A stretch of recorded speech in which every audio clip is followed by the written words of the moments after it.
మంత్రివర్యులు సమాధానం ఒక రకంగా చెప్పాలంటే బాధ్యతారహిత్యంగా ఉంది, తప్పుదో పట్టించే విధంగా ఉంది. ఈ విషయంలో జాప్యం జరగడానికి గల కారణాలు ఏమిటి అన్నప్పుడు లేదండి అన్నారు. ప్రభుత్వం వచ్చి ఇప్పుడు దాదాపు 8వ నెల జరుగుతూ ఉంది. 8 నెలలు జరుగుతున్నా ఇంకా జాప్యం జరుగుతలేదు అని ఒక సమాధానం చెప్పారు.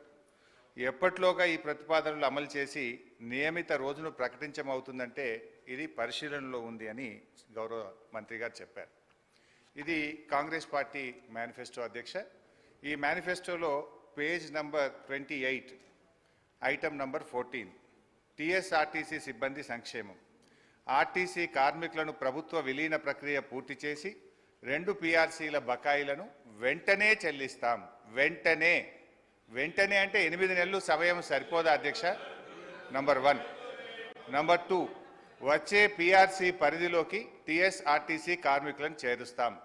నంబర్ 3, రాష్ట్ర ప్రభుత్వ ఉద్యోగులతో సమానంగా అన్ని వసతులు సదుపాయాలు కల్పిస్తాం.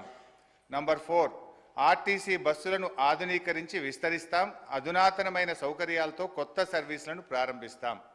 Number 6 and the last, RTC union పునరుద్ధరణకు అనుమతి ఇస్తాం. అయితే వారితో నా సూటి ప్రశ్నలు, నేను మంత్రి గారిని విషయాల్లోకి పోకుండా సూటిగా ప్రశ్నించదలుచుకున్నాను. మొదటి ప్రశ్న, గౌరవ మంత్రి గారు ఎప్పట్లోగా ఈ అపాయింటెడ్ డేట్ను ప్రకటిస్తారు? ఏ రోజు నుంచి ఆర్టీసీ ఉద్యోగులను ప్రభుత్వ ఉద్యోగులుగా గుర్తిస్తారు? పరిశీలనలో ఉంది, చూస్తాం చేస్తామని కాలయాపన చేయడం కాదు. ఒక ఖచ్చితమైన తేదీని ఈ సభ ద్వారా ఆర్టీసీ కార్మికులకు చెప్పాలని మీ ద్వారా గౌరవ మంత్రి గారిని కోరుతా ఉన్నా. క్వశ్చన్ నంబర్ 2, యూనియన్ పునరుద్ధరణ చేస్తామని మీరు హామీ ఇచ్చారు. ఆ యూనియన్ పునరుద్ధరణ ఎప్పట్లోగా చేస్తారు? ఈ మధ్య మాకున్న సమాచారం ఏంటంటే ప్రభుత్వం నుంచి యూనియన్ పునరుద్ధరించేది లేదు అని మీరు ఉత్తర్వులు ఇచ్చినట్టుగా మా దృష్టికి వచ్చింది. మీరు ఉత్తర్వులు ఇచ్చారా లేదా? ఇవ్వకపోతే ఎప్పట్లోగా యూనియన్ పునరుద్ధరిస్తారు? క్వశ్చన్ నంబర్ 3, ఆర్టీసీలో చనిపోయిన కార్మికులకు గతంలో మా బీఆర్ఎస్ ప్రభుత్వం ఉన్నప్పుడు చనిపోయిన పిల్లలకు వెంటనే పర్మనెంట్ ఉద్యోగం మేము ఇచ్చేవాళ్ళం. కానీ మీ ప్రభుత్వం వచ్చిన తర్వాత ఆ పర్మనెంట్ ఉద్యోగం అనే నిబంధన తీసేసి బ్రెడ్ విన్నర్ స్కీమ్ అనే స్కీమ్ పెట్టి కన్సాలిడేటెడ్ పే కేవలం 15,000 రూపాయల జీతం ఇచ్చి 3 ఏళ్ళు మీరు 15,000 జీతానికి పనిచేస్తే అప్పుడు పర్మనెంట్ చేస్తామని చెప్పి ఇలా చనిపోయిన కార్మికులకు మీ ప్రభుత్వం అన్యాయం చేసిన మాట వాస్తవమా? ఇది ఎందుకు తెచ్చారు? గత ప్రభుత్వం లాగా చనిపోయిన కార్మికుల పిల్లలకు వెంటనే రెగ్యులర్ ఉద్యోగం ఇవ్వాలని అడుగుతా ఉన్నాను. నంబర్ 3. క్వశ్చన్ నంబర్ 4, గౌరవ ముఖ్యమంత్రి గారు మంత్రి గారు నెక్లెస్ రోడ్లో ఆర్టీసీ కొత్త బస్సులు, మా ప్రభుత్వం ఆర్డర్ ఇచ్చిన బస్సులు వస్తే జెండా ఊపినరు, చాలా సంతోషం. Government is a continuous process. అయితే ఆ జెండా ఊపిన సందర్భంగా కార్మికులకు ఒక 300 కోట్ల చెక్కు చూపించారు ముఖ్యమంత్రి గారు. ఇగో మీ కార్మికులకు పీఆర్సీ బకాయిల 300 కోట్ల చెక్కు విడుదల చేస్తున్నా అని ముఖ్యమంత్రి గారు బకాయిలు ఇస్తున్నామని చెక్కు చూపించారు. పాపం మా మంత్రి గారు ముఖ్యమంత్రి గారు వెళ్ళిపోయినాక కొన్ని డమ్మీ చెక్కులు, ఆ పెద్ద చెక్కులు కూడా కార్మికులకు ఇచ్చి ఫోటోలు కూడా దిగారు. ఇది ఏ రోజు ఇచ్చిందంటే ఫిబ్రవరి 10, 2024. ఇవాళ మనం ఉన్నాం జూలై నెలలో ఉన్నాం. ఇప్పుడు దాదాపు 5 నెలలైనా నెక్లెస్ రోడ్ నుంచి ఆ చెక్కు బస్ భవన్కు చేరలే. ఇంకా అది ఎప్పుడు చేరుతుంది, ఎప్పుడు ఇస్తారో దయచేసి చెప్పాలని కోరుతా ఉన్నా. క్వశ్చన్ నంబర్ 5, మహాలక్ష్మి పథకం పెట్టారు, సంతోషం, వి అప్రిషియేట్. అయితే ఆ పథకానికి నెల బిల్లులు విడుదల చేయని మాట వాస్తవమా? మహాలక్ష్మి పథకం కింద రాష్ట్ర ప్రభుత్వం ఆర్టీసీకి ఇవ్వాల్సిన నిధులు ఎన్ని, ఇప్పటి వరకు ఇచ్చిన ఎన్ని, ఇవ్వకపోవడం వల్ల కార్మికుల యొక్క పిఎఫ్ మరియు సిసిఎస్ డబ్బులు మళ్లించి కార్మికులకు జీతాలు ఇచ్చిన మాట వాస్తవమా? ఆ నిధులు ఎప్పట్లోగా ఇస్తారో సూటిగా చెప్పాలి. అదేవిధంగా అధ్యక్ష, ఎందుకంటే ఇవన్నీ అధ్యక్ష గతంలో, ఇవాళ మేము మా ప్రభుత్వం ఉన్నప్పుడు ఆర్టీసీ కార్మికులకు, ప్రభుత్వ ఉద్యోగులకు 43% ఫిట్మెంట్ ఇస్తే ఆర్టీసీ కార్మికులకు 44% ఫిట్మెంట్ ఇచ్చాం. గత తెలుగుదేశం ప్రభుత్వంలో కార్మికులకు కేవలం బడ్జెట్లో 100 కోట్లు పెట్టారు. కాంగ్రెస్ ప్రభుత్వం 200 కోట్లు పెట్టింది. కానీ మా ప్రభుత్వం 1000 కోట్లు, 1500 కోట్లు, 1500 కోట్లు బడ్జెట్లో పెట్టి ఆర్టీసీ సంస్థను మేము కాపాడాం.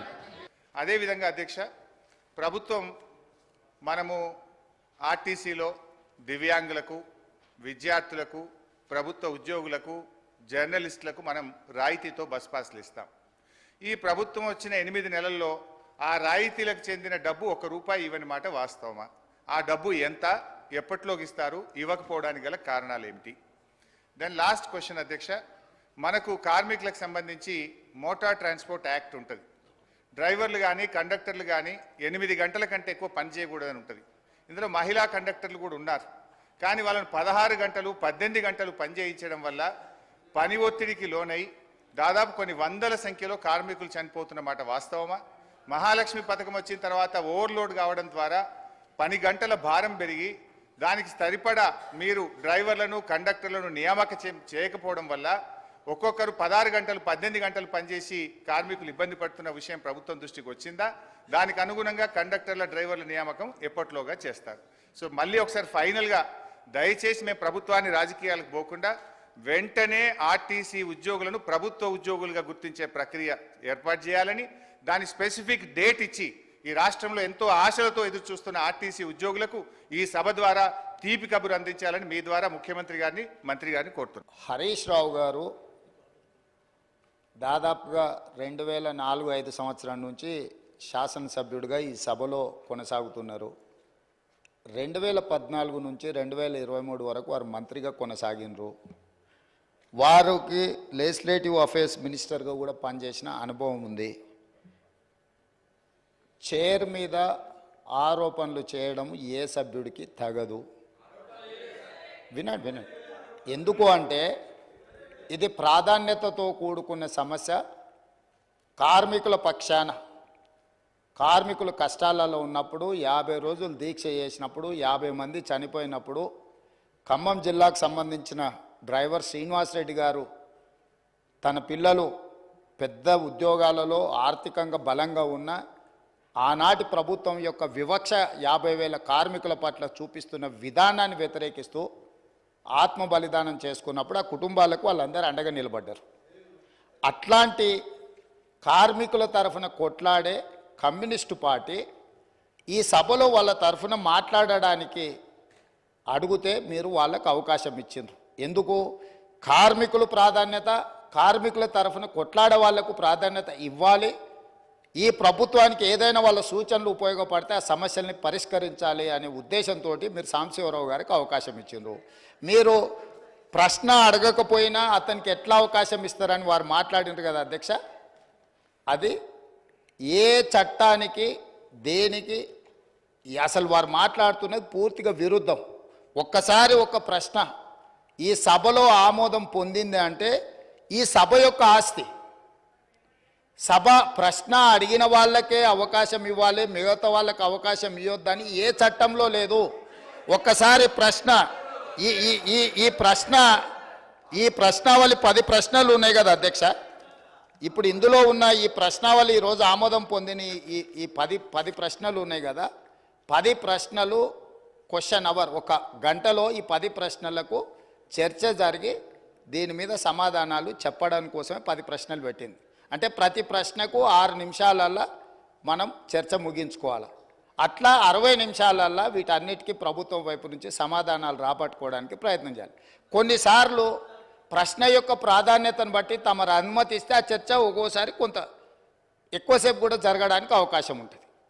ఎప్పుడైతే ఈ క్వశ్చన్స్ సభకు అడ్మిట్ అయి హౌస్లోకి వస్తాయో ఇది హౌస్ ప్రాపర్టీ అవుద్ది, ప్రశ్న అడిగిన వాళ్ళ ప్రాపర్టీ కాదు అధ్యక్ష.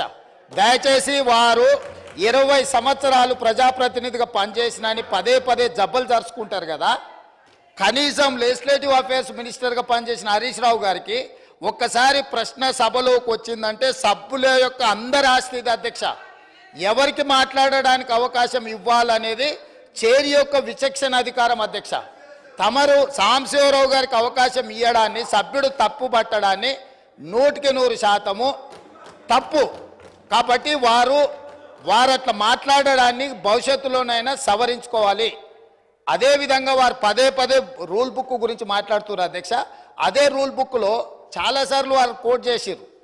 సభ్యులు చైర్ వదిలి పోడియంలోకి వస్తే అదే రూల్ బుక్లో ఆ సభ్యులను బయటకు పంపించే ప్రొవిజన్ కూడా ఉంది అధ్యక్ష. తమరికి తెలుసు కదా అధ్యక్ష. అది కానీ మీరు అది ఉపయోగించలే. ఎందుకంటే ఈ సమస్య యొక్క ప్రాధాన్యత మీకు తెలుసు కాబట్టి వారు ఎంతసేపు అడిగినా దానికి ప్రభుత్వం వైపు నుంచి స్పష్టమైన సమాధానం ఇచ్చిండ్రు. ఆ సమాధానంతో వాళ్ళు సంతృప్తి చెందకపోవచ్చు. ఎందుకంటే 10 సంవత్సరాలు వాళ్ళు చేసిన తప్పులు ఈ ప్రభుత్వం కూడా చేయాలని వాళ్ళ కోరిక ఉండొచ్చు. కానీ ఈ ప్రభుత్వము ఒక నిర్దిష్టమైన ప్రణాళికతోని కార్మికులను ఆదుకోవాలని, ఆ సంస్థను బ్రతికించాలని, ఈరోజు ఆ సంస్థను ఆర్థికంగా బలోపేతం చేయాలి అని ఈరోజు అహర్నిశలు కృషి చేస్తుంటే వారు పదే పదే వారి గతంలో ఆ కార్మిక శాఖకు గౌరవాధ్యక్షుడిగా ఉన్నారు. ఆనాటి ముఖ్యమంత్రికి ఈయనను ఎట్లా తొలగించాలనో అర్థం కాక ఆ కార్మిక సంఘాన్ని రద్దు చేసిండు. ఎందుకంటే ఈయనను తొలగించాలంటే ఏం చేయాలనో తెలియక వాళ్ళ అంతర్గత సమస్యలు వాళ్ళ ఇష్టం, వాళ్ళ కుటుంబ సమస్యలు వాళ్ళు ఏమైనా కొట్లాడుకొని, కానీ ఆ కార్మిక సంఘాలనే రద్దు చేసింది వాళ్ళ అధ్యక్ష. అట్లాంటిది ఇప్పుడు మళ్ళీ మొదటికి వచ్చి పాత తప్పులన్నీ కప్పిపుచ్చుకోవడానికి ఈరోజు కొత్తగా ఈ ప్రభుత్వం మీద బురద జల్లి మంత్రి గారిని బుల్డోజ్ చేసే విధంగా మాట్లాడడం ఏమాత్రం సమంజసం కాదు అధ్యక్ష. చివరిగా నా సూచన ఒకటే సభ్యులందరికీ, ఎందుకంటే ఇక్కడ దాదాపుగా 119లో 60కి పైగా మొదటిసారి ఎన్నికైన సభ్యులు ఉన్నారు. ఆ సభ్యులు ఏమనుకుంటారు వారు మాట్లాడింది విని?